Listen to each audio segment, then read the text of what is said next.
रकचम के होटल में अच्छी नींद लेने के बाद हमने अपनी आगे की यात्रा शुरू की। आज स्पीति वैली में हमारी ऑफिशियल एंट्री होगी। हम आज नाको होते हुए ताबो गांव पहुंचेंगे। आज हम कठिन इलाकों और संकरी सड़कों से यात्रा करेंगे और समुद्र तल से 3280 मीटर की ऊंचाई पर पहुंचेंगे। इस बीच मैं हमारे टूर ऑपरेशन हेड मिस्टर गौरव जोंगला का परिचय कराता हूं। उनके पास ऐसे सुदूर लेकिन खूबसूरत स्थानों पर पर्यटन आयोजित करने का लगभग 5 से अधिक वर्षों का अनुभव है। उन्होंने टीम को आगे की यात्रा के बारे में जानकारी दी। आइए सुनते हैं उन्हें क्या कहना है। टुडे हम ऑफिशियली स्पीति में होंगे। Spiti is not a tourist destination, specially winter Spiti. It is all about survival. हम ये देखने जा रहे हैं, एक्सपीरियंस करने जा रहे हैं कि वो लोग सर्वाइवल कैसे कर पा रहे हैं और उसमें हमको भी होस्ट कैसे कर पा रहे हैं। मैं आप लोगों को वेकअप कॉल दूंगा, सपोज 8 o'clock 7:30 जो भी है, बट उससे पहले वो होम स्टे वाले पहले जगह होते हैं, उससे पहले पानी गर्म करते हैं जो कि फ्रोज़न होता है। तो उनका स्ट्रगल, तो पानी का आज से स्कार्सिटी होने वाली है। आप लोगों को फेस वॉश के लिए, ब्रश के लिए, फ्रेशन अप होने के लिए पानी मिल जाएगा, but in a very limited quantity. तो मैं चाहता हूँ आप लोग उनकी उस मेहनत का थोड़ा सा रिस्पेक्ट करें, जो वो दूर नालों से हमारे लिए पानी ढो के लेके आते हैं और स्टोर करते हैं और ख़रीदते हैं एट मोस्ट टाइम जब अवेलेबल नहीं होता। ठीक है, नहाना नॉट अलाउड और अवेलेबल ही नहीं है, पॉसिबल ही नहीं है। ठीक है। सेकेंडली, जो मैंने ब्रीफिंग में भी बोला था, रोज़ बोलता आ रहा हूँ कि पानी का आपका जो वो है ना साइकिल, वो कंटिन्यू रहनी चाहिए। आज से काजा के सब दिनों तक बिल्कुल मत छोड़ना, चाहे कुछ हो जाए। ठीक है। लंच स्पॉट्स पहले ही डिफाइंड है, सिर्फ एक दिन थोड़ा सा दिक्कत पड़ेगा, वो मैं बता दूंगा साथ के साथ। जैसे आज ब्रीफिंग कर रहा हूँ वैसे ब्रीफिंग। स्पीति को एंजॉय, उसका थ्रिल फील करने के लिए आज से रेडी रहना। ठीक है। वॉशरूम्स कॉमन होने वाले हैं। ठीक है। तो सब थोड़ा सा सब्र से चलना, और टीम बहुत प्रॉपरली मैनेज कर रही है। तो अब चलते हैं और शुरू करते हैं।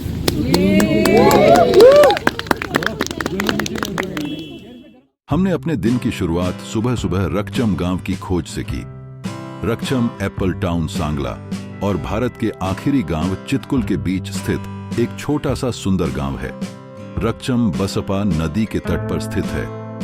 पहली नजर में रकचम समय में खोया हुआ एक गांव जैसा लगता है, जहां बमुश्किल कोई सेल फोन कवरेज, कोई एटीएम और कोई बाजार है। लेकिन मेरी बात माने, यह अब तक मैंने देखा सबसे सुंदर और खूबसूरत गांव है। गांव में घर लकड़ी और पत्थर के ढांचे से बने होते हैं और उनकी छत पत्थर की टाइलों से बनी होती है। निर्माण में उपयोग किए गए पत्थरों को भोग पत्थर के रूप में जाना जाता है, जो स्थानीय रूप से पाए जाते हैं और माना जाता है कि वे बिजली और भूकंप का सामना कर सकते हैं। गांव की गलियों से गुजरते हुए आपको निश्चित रूप से स्थानीय लोग दिखेंगे, जो गर्मजोशी भरी मुस्कान के साथ आपका स्वागत करेंगे। यदि आप मुझ पर विश्वास करते हैं तो स्पीति वैली के दौरे के दौरान रकचम की यात्रा अवश्य करनी चाहिए।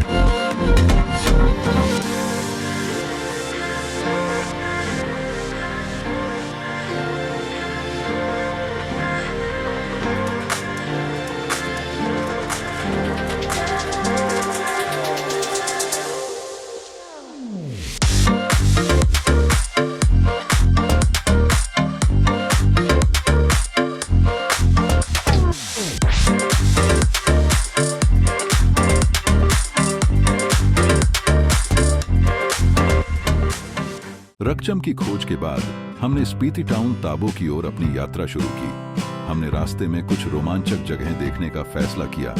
हमने चितकुल गांव में बेरिंग नाग मंदिर देखने की योजना बनाई। चितकुल गांव भारत तिब्बत सीमा पर आखिरी गांव है। हम चितकुल की ओर बढ़े। दोस्तों, आइए चितकुल के मंदिर, गांव और आसपास के दर्शनीय स्थलों की सैर करें। Lights, camera, action.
चितकुल का भरपूर आनंद लेने के बाद हम अपनी यात्रा में आगे बढ़े।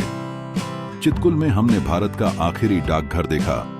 हमने भारत का आखिरी ढाबा भी देखा। मैंने और अमृता ने चितकुल बैनर पर अनिवार्य फोटो सेशन किया, जिसमें भारत के आखिरी गांव का जिक्र है। हमारे गाइड नोरबू ने विशाल चट्टान पर बैठकर शोले की सांभा शैली में फोटो खींची। हमने महिलाओं के ग्रुप फोटो को उनके सिग्नेचर स्टाइल पोज में क्लिक किया। दौरे पर की जाने वाली इन सभी अनिवार्य गतिविधियों को पूरा करने के बाद हम स्पीति घाटी ताबो अपने डेस्टिनेशन की ओर आगे बढ़े। ताबो की ओर जाते समय हम सांगला मार्केट में रुके और छोटी मोटी खरीदारी की। हाइड्रो इलेक्ट्रिसिटी प्लांट की विशालता को देखने के लिए हम JSW energy plant bridge gate पर भी रुके। ऐसे कठिन स्थान पर संयंत्र स्थापित करने के लिए JSW एनर्जी, सीमा सड़क संगठन, BRO और भारत सरकार को सलाम। एक भारतीय के रूप में हमें आप पर गर्व है। सलाम।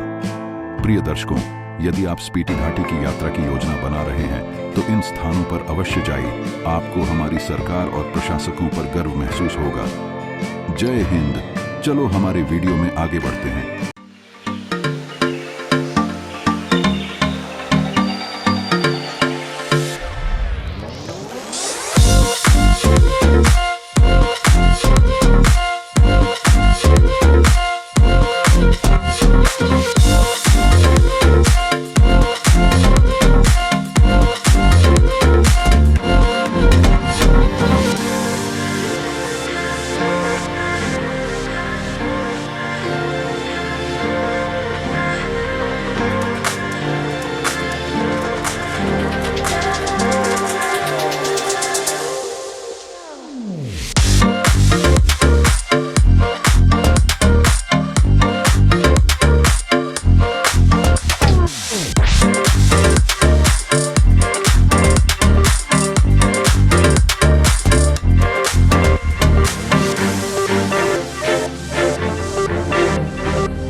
हम नाको पहुंचे।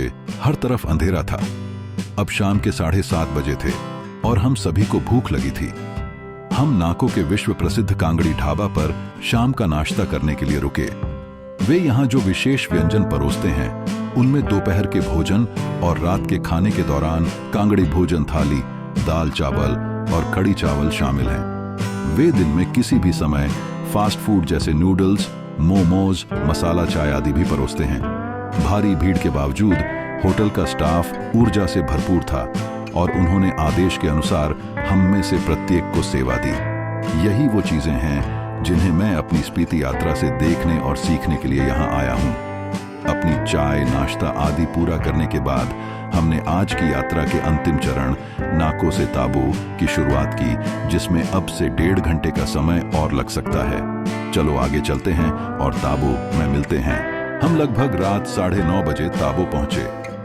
यहाँ का तापमान -7 डिग्री सेल्सियस था।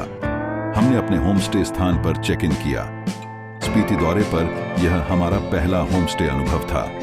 होमस्टे संपत्ति का आंतरिक भाग लकड़ी के फर्श और प्राचीन फर्नीचर से सुसज्जित था। होमस्टे के मालिक तानसिन जी ने हमारा स्वागत किया और हमें फ्रेश होने के बाद कॉमन रूम में आने की सलाह दी। कॉमन रूम के ठीक मध्य में एक हीटिंग स्थान था जो भारतीय बैठक से घिरा हुआ था। कॉमन रूम काफी गर्म और आरामदायक था।